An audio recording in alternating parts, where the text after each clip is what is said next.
विद्यार्थियों, हम पढ़ रहे थे चतुर्थः पाठः, जिसका शीर्षक है विद्यालयः।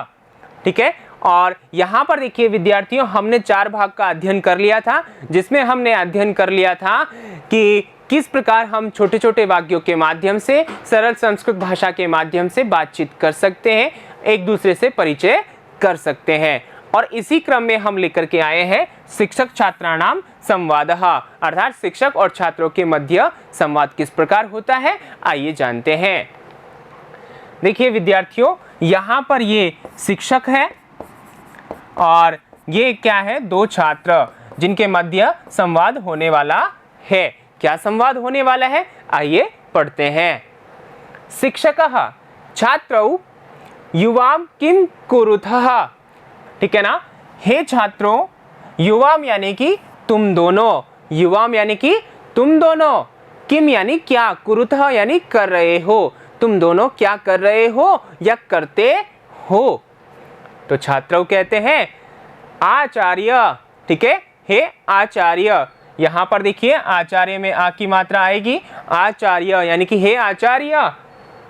आवाम यानी हम दोनों, आवाम यानी हम दोनों।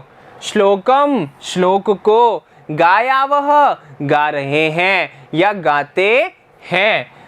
ठीक है ना, हम दोनों क्या करते हैं, श्लोक को गा रहे हैं और गाते हैं। ये दोनों अर्थ यहाँ पर हो सकते हैं, क्योंकि यहाँ पर जो है वर्तमान काल का अर्थ बताया गया है, लट लकार का रूप है, इस वजह से दोनों ही अर्थ हो सकते हैं।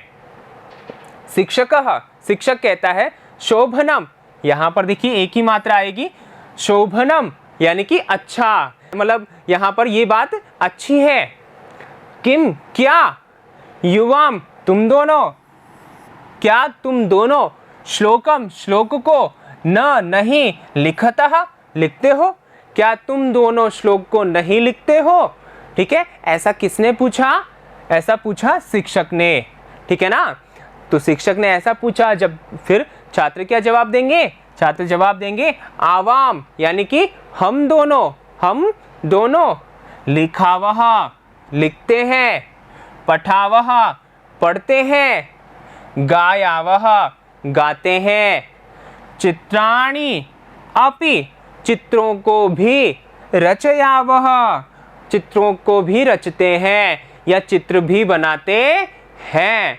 ठीक है, 2 छात्रों का जवाब क्या था विद्यार्थियों, कि आवाम यानी हम दोनों क्या करते हैं, लिखावह लिखते हैं। ठीक है ना, पठावह पढ़ते हैं, गायावह गाते हैं, चित्राणि अपि रचयावह और चित्र भी बनाते हैं। ठीक है, तो शिक्षक क्या कहता है, बहुशोभनम बहुत अच्छा, ये तो तुम बहुत अच्छा कर रहे हो। यहाँ देखिए विद्यार्थियों, शोभनम का मतलब क्या होता है, अच्छा, और बहुशोभनम का मतलब बहुत अच्छा, जैसे हम इंग्लिश में बोलते हैं वेरी गुड, इसी प्रकार बहुशोभनम हम संस्कृत में बोलते हैं। ठीक है, और अगर हम गुड बोलें तो उसके लिए शोभनम है। ठीक है विद्यार्थियों, ये आपको समझ में आ गया होगा। अब यहाँ पर देखिए, जो अपने पास मैंने गोले कर रखे, ये क्या है, युष्मत और अश्मत शब्दों के रूप हैं।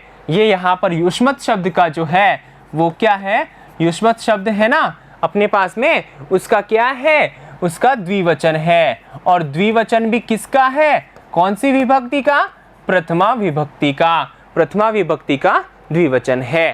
ठीक है, इसी प्रकार ये प्रथमा विभक्ति का द्विवचन है, लेकिन शब्द कौन सा है, अस्मद, और यहाँ पर ये रिपीट हो गया, यहाँ पर ये रिपीट हो गया।